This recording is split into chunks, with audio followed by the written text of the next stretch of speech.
Seascape with some light and dark clouds. The light clouds are actually really easy to make. All you need is a towel paper. I'm going to link all of the materials I used in my description. If you have any questions about this painting, then just comment below and I'll be more than happy to answer. Before I get into my tutorial, I just want to talk to you guys about Skillshare. I'm going to explain you guys what it all is about. Skillshare is an online learning community for creators. There are more than 25,000 classes in business, graphic design, fine arts, and much more. You can also find a lot of classes on watercolor and acrylic painting. The premium membership on Skillshare gives you unlimited access to all these classes, so you are able to join whichever class or community that suits your goals. Whether you want to fuel your curiosity, creativity, or even career, Skillshare is a really good place to learn from.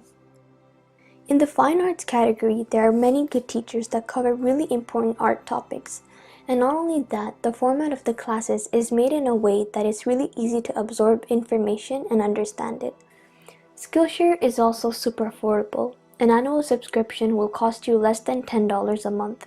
But if you aren't ready to pay for the membership, you can explore the classes by getting the premium access using the link in the description.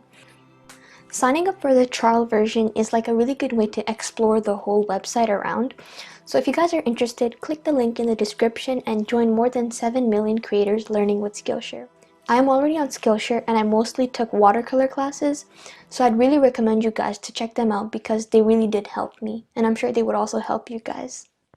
So start off by taking your orangish pink and make like a line and go upwards. I mixed Opera Red and Permanent Scarlet from Turner Watercolors to kind of get this shade.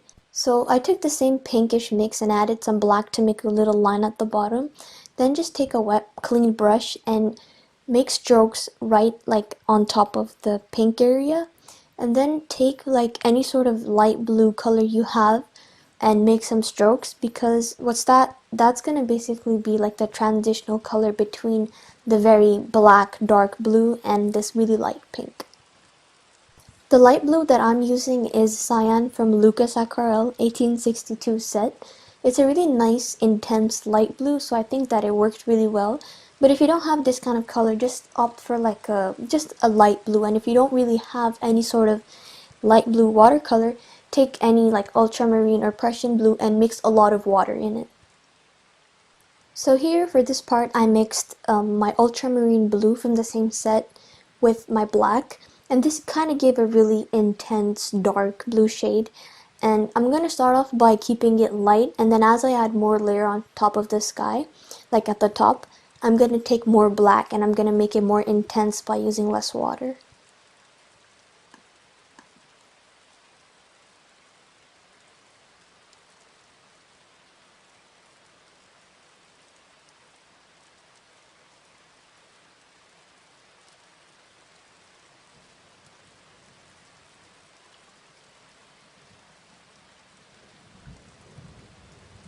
Now for the clouds, take your towel paper, fold it a bit, and then sort of lift off some cloudy shape. Don't just press the towel paper on the painting.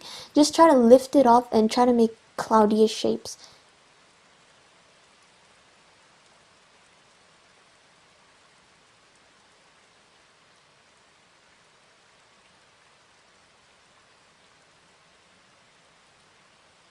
So once you see that the pink area is it lost that water shine on the paper and it's just damp, take a really thin brush and mix in some of the same dark blue and black mixture.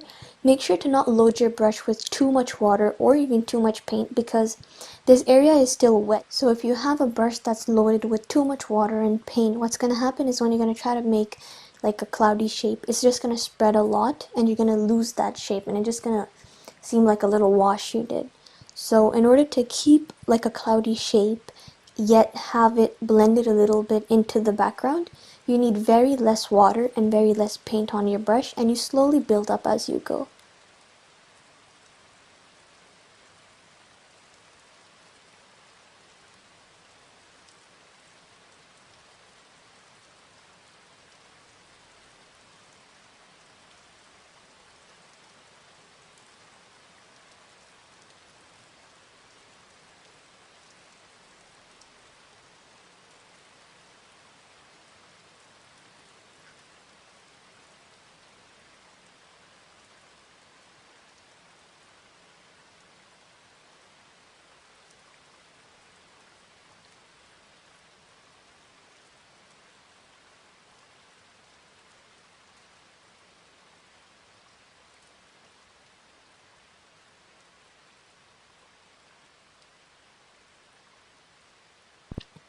Now for the reflection, I'm just going to start off with some pink, then I'm going to add a little bit of more intense cyan by using like more paint than water.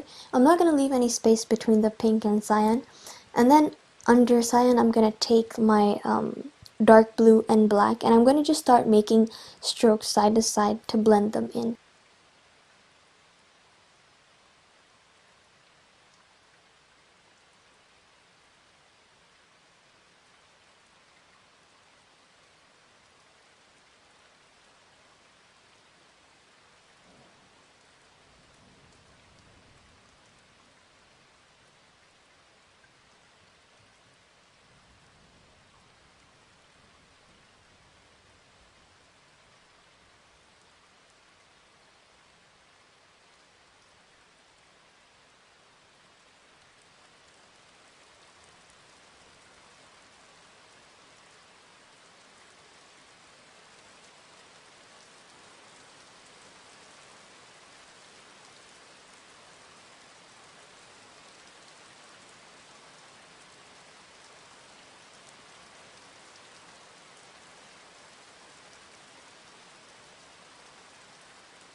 You can always take a clean damp brush and run it over the area where you feel like too much blue spread.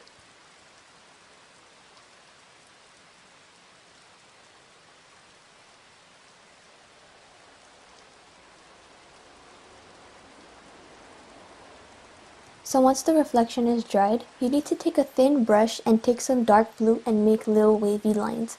As you go lower, you're going to have to take even more darker blue to make the lines be visible. And once you reach at the bottom, you can also take some black and make some thicker strokes.